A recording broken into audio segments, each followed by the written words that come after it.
પ્રકારની સાવચેતી રાખવી જોઈએ, જેમાં આપણે એક મુદ્દો જોયો હતો કે ઘરેલું વિદ્યુત પરિપથમાં અર્થિંગ વાયરનો ઉપયોગ કરવો, એટલે કે 3 પિન પ્લગ, બરાબર ને, 3 પિન હોય એવા પ્લગનો ઉપયોગ કરવો. તમારા ઘરે આવા 3 પિન વાળા કોઈ સાધનો વાપરો છો?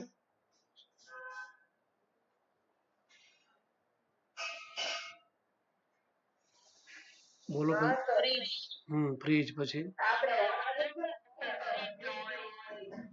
પછી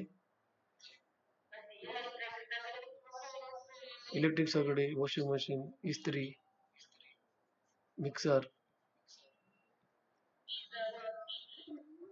ગીઝર. મોટે ભાગે આપણે એવા સાધનો કે જે સાધનો આપણે હાથમાં પકડીને ઉપયોગ કરીએ છીએ, એમાં આપણે 3 પિન પ્લગનો ઉપયોગ કરીએ છીએ. શું કામ? કારણ કે ઘણી વખત જે સાધનો કે ઉપકરણો જેનો આપણે હાથથી ઉપયોગ કરીએ છીએ, જે સપાટી આપણને સાધનો સપાટી, જેને આપણે સાધનની પણ વિજ્ઞાનની ભાષામાં ઉપકરણ કહીશું, તો જો એમાં કંઈક ખરાબી થઈ જાય અને પાવર જો લીક થાય તો સીધો આપણને કરંટ લાગે, બરાબર છે. અને કરંટ લાગે એટલે આપણા શરીરમાંથી જો એક કરંટ જમીનમાં વહી જાય તો છે આપણે આપણે આપણે આપણે એનાથી ફેંકાઈ જઈએ છીએ. જો આપણે અર્થિંગ કરેલું હોય અને એવા સમયે જો આવા જે સાધનો કે ઉપકરણો છે એમાં કંઈ ખરાબી હોય અને જો પાવર લીક થાય તો પાવર લીક ડાયરેક્ટ સીધો જ તે જમીનની અંદર ઉતરી જાય છે, આપણામાં નહીં આવે. કારણ કે ત્રીજો વાયર અંદર જે છે આપણે, એ ત્રીજો વાયર જમીન સાથે જોડાયેલો હોય છે, લીલા કલરનો વાયર હોય છે. જો અર્થિંગ વાયરને મોટે ભાગે ધાતુનું આવરણ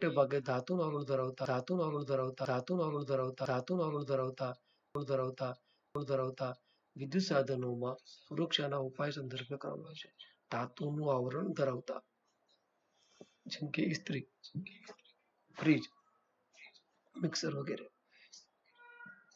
વિદ્યુત સાધનોમાંથી લીક થયેલો વિદ્યુત પ્રવાહ જમીનમાં જતો રહે એટલા માટે અર્થિંગ વાયરને તે પ્રવાહને નીચા અવરોધ વાળા વહન પથ પૂરો પાડે છે અને વિદ્યુત સાધન વાપરનારને વિદ્યુત શોકથી રક્ષણ મળે છે. તેથી ધાતુના સાધનો જેવા કે વિદ્યુત ઇસ્ત્રી, ટોસ્ટર, ટેબલ પંખો, રેફ્રિજરેટર વગેરેને અર્થિંગ કરવું જરૂરી છે. ચલો, એ મને જવાબ આપો. અહીં ટેબલ લિંક ફેન કેમ ન કીધું?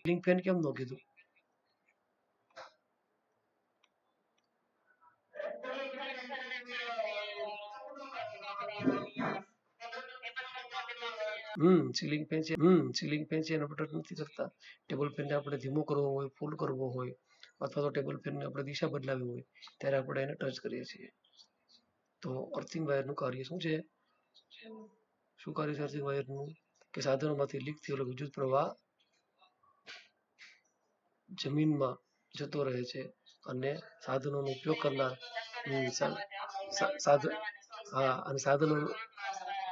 સાધનોનો ઉપયોગ કરનાર છે એ વિદ્યુત શોકથી બચાવી શકાય છે. હવે ઓવરલોડિંગ માટે જવાબદાર પરિબળો. તો ઓવરલોડિંગ માટે એ જોઈએ. આમ તો એક જ પ્લગની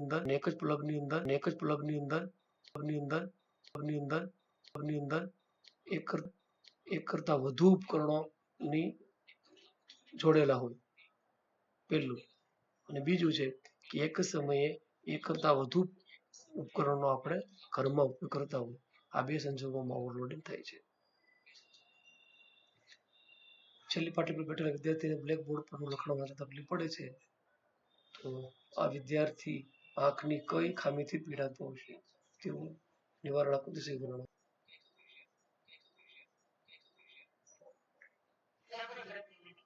લઘુ દ્રષ્ટિની ખામી વિશે.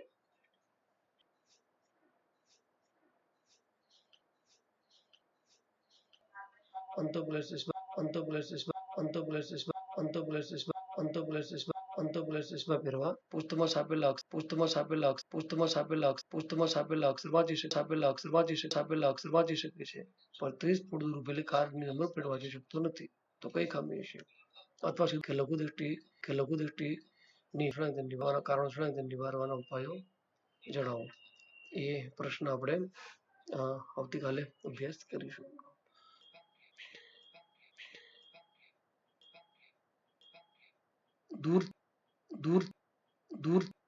દૂરથી આવતા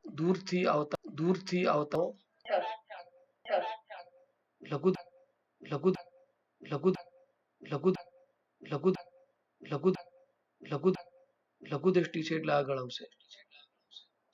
નેત્રપટલના આગળના ભાગમાં પડે છે, જેથી દૂરની વસ્તુ પરથી આવતા પ્રકાશના કિરણો છે એ નેત્રપટલ પર પડતા નથી, એટલે એ બરાબર વાંચી શકતો નથી. જ્યારે નજીકની વસ્તુ પરથી આવતા પ્રકાશના જે કિરણો છે એ નેત્રપટલ પર પડે છે, પણ નજીકમાં એને વાંધો નથી. તો આવી ખામી લઘુ દ્રષ્ટિની ખામી કહે છે. તો આવી ખામી ધરાવનાર વ્યક્તિએ યોગ્ય કેન્દ્ર લંબાઈવાળા અંતર્ગોળ લેન્સના ચશ્માનો ઉપયોગ કરવો જોઈએ. પ્રકાશ વિભાજન એટલે શું? આ બહુ જ અગત્યનું છે, ખાસ તૈયાર કરજો. સફેદ પ્રકાશનું 7 ઘટકમાં વિભાજન થવાની ઘટનાને પ્રકાશનું વિભાજન કહે છે.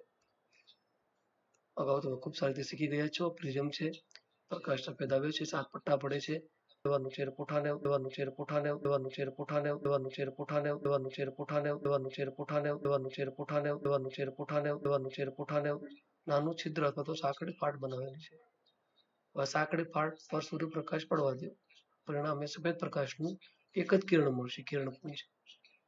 કાચનું પ્રિઝમ લેવો અને આકૃતિ બતાવ્યા પ્રમાણે ફાટમાંથી બહાર આવતા પ્રકાશને પ્રિઝમની એક બાજુ પડવા દો. એ રીતે પ્રિઝમને આપણે ફેરવવાનું કે જેથી પ્રિઝમ પર આપણે પ્રકાશ પાડીએ છીએ તો એ પ્રકાશ બીજી બાજુ નીકળે અને સફેદ પડદા પર દેખાય.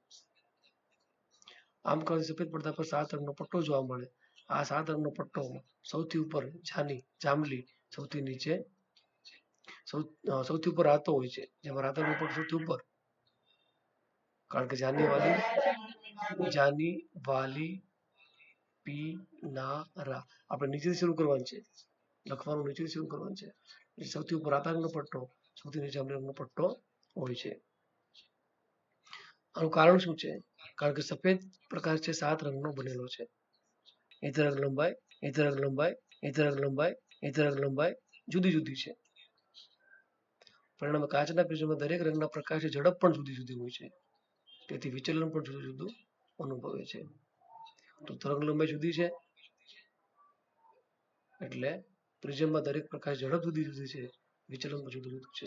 શ્વેત પ્રકાશ પ્રિઝમમાંથી બહાર નીકળતા 7 રંગના પટ્ટા સ્વરૂપે દેખાય છે. ચલો, આવો એક પ્રશ્ન છે. કોઈ વ્યક્તિ પુસ્તકાલયમાં બેઠી છે. વ્યક્તિ પુસ્તકાલય પોતાની 15 ફૂટ દૂર સ્પષ્ટ વાંચી શકે છે, પણ ટેબલ પર પુસ્તક વાંચે ત્યારે છાપેલા અક્ષર સ્પષ્ટ વાંચી શકતી નથી. કઈ ખામી હશે? આમને ગુરુદ્રષ્ટિની ખામી હશે. તો આ વ્યક્તિ ગુરુદ્રષ્ટિની ખામી પીડાતી હશે. ગુરુદ્રષ્ટિની ખામી છે એને હાઇપરમેટ્રોપિયા કહેવાય. તો કારણ શું છે? તો આંખના લેન્સની ઓછી વક્રતાને લીધે કેન્દ્ર લંબાઈમાં ઘણો વધારો થાય છે, અથવા તો આંખનો ડોળો નાનો થવો, અથવા તમે એમ પણ કહી શકો કે નજીકની વસ્તુ પરથી આવતા પ્રકાશના કિરણો નેત્રપટલની પાછળ પડે છે. નિવારણ માટે શું કરીશું?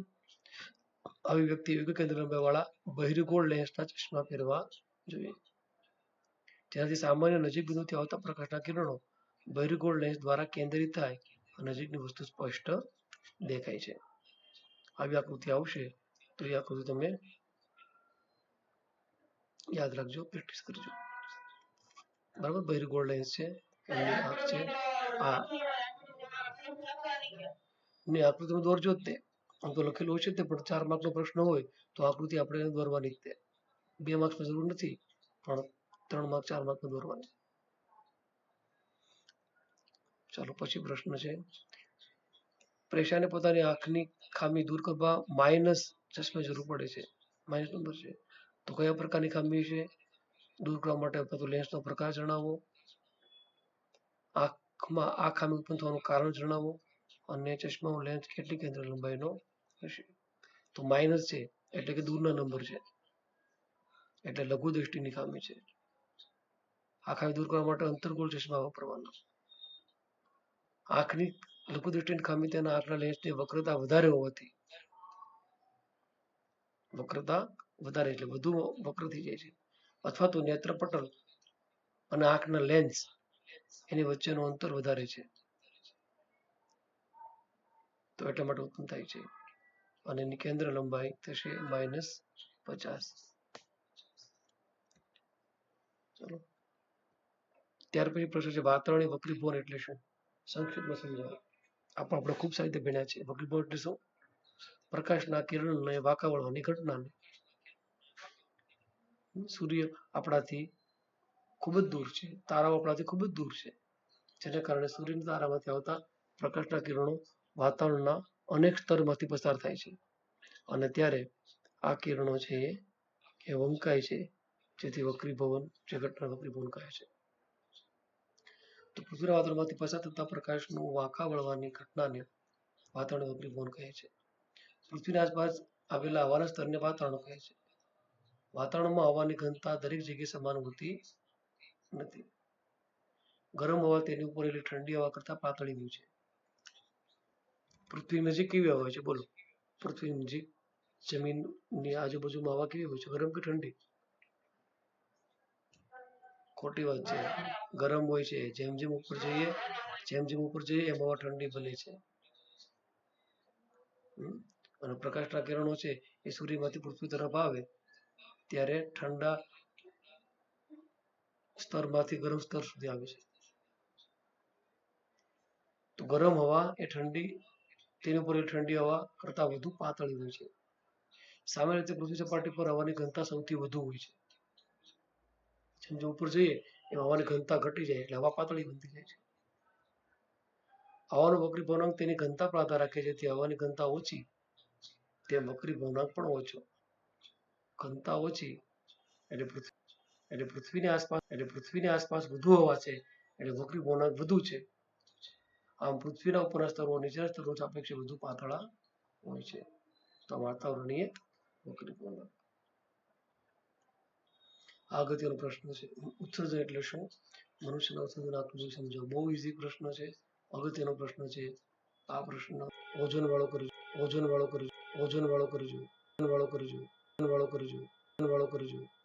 એકદમ ઈઝી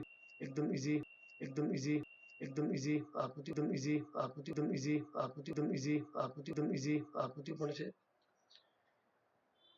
બંને બાજુ કાજુ જેવા આપણી મૂત્રપિંડ છે, કિડની કહીએ છીએ અંગ્રેજીમાં. જમણી મૂત્રપિંડ ને અહીં છે ડાબી મૂત્રપિંડ, અને એમાંથી મૂત્રવાહિની, બરાબર, ઉપર મહાશિરા અને આ બાજુ મહાધમની. મૂત્રશિરા મૂત્રપિંડમાંથી મૂત્રનું વહન મૂત્રાશયમાં કરે છે. તો આ મૂત્રાશય જ્યાં મૂત્રનો સંગ્રહ થાય છે અને ત્યાર પછી મૂત્ર માર્ગ વડે બહાર નીકળે છે.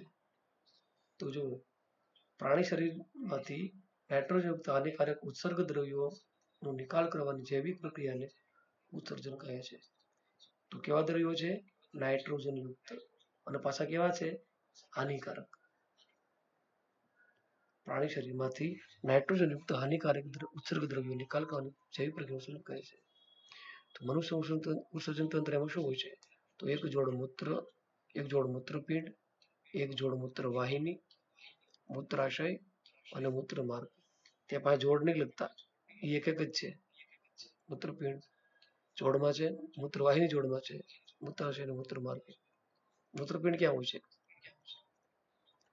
પેટમાં હોય છે એમ નહીં લખતા, ઉદરમાં કરોડસ્તંભની કશેરુકની પાર્શ્વ બાજુ હોય છે.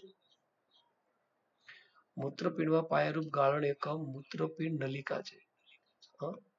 મૂત્રપિંડ છે તેમાં મૂત્રનું ગાળણ કોણ કરે છે? મૂત્રનલિકા. મૂત્રનલિકા કેવી છે? ગૂંચળામય છે, લાંબી ગૂંચળામય છે. અગ્રભાગે કપ આકારની રચના છે, તેને બાઉમેનની કોથળી કહેવાય છે. તેમાં પાતળી દિવાલ રુધિર કેશિકાઓનું ઝુમખું ગોઠવેલું છે, ત્યારે રુધિર કેશિકા ગુચ્છ કહે છે.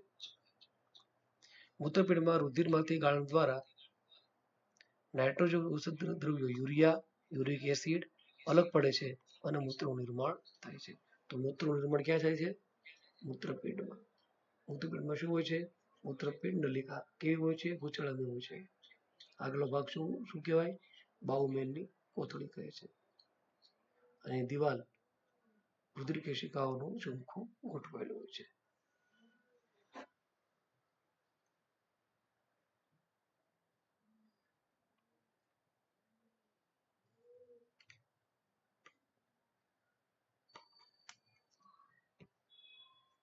પાવર છે એ ગયો છે, તો થોડા સમય માટે વિક્ષેપ થશે.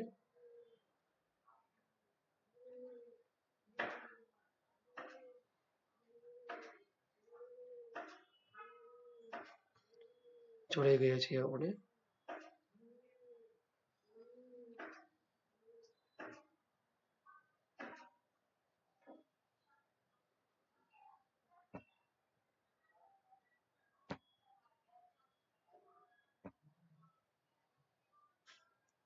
તો જે મૂત્ર છે એમાં શું હોય છે? યુરિયા અને યુરિક એસિડ હોય છે. આ મૂત્રપિંડ પછી આવે છે મૂત્રવાહિની. એનું કામ ખાલી એટલું જ છે કે મૂત્રપિંડમાં જે મૂત્ર નિર્માણ થયું છે એને મૂત્રાશય સુધી લઈ જવું. મૂત્રપિંડને મૂત્રાશય જોડતી એક લાંબી નલિકા છે. મૂત્રપિંડમાં નિર્માણ થયેલું મૂત્ર મૂત્રવાહિની દ્વારા મૂત્રાશયમાં જાય છે. મૂત્રાશયનું કાર્ય શું છે? અહીંયા મૂત્ર સંગ્રહ થાય છે. કેવો? હંગામી. મૂત્ર સંગ્રહ કરતી સ્નાયુની કોથળી છે તે મૂત્ર હંગામી સંગ્રહ થાય છે. અને મૂત્રમાર્ગ મૂત્રાશયમાંથી શરીરની બહાર ખુલતા છિદ્ર સુધી લંબાયેલો માર્ગ એટલે કે મૂત્રમાર્ગ, તે દ્વારા મૂત્રનું ઉત્સર્જન થાય છે. તો આ રીતે ઉત્સર્જન ક્રિયા છે એ મનુષ્યમાં જોવા મળે છે.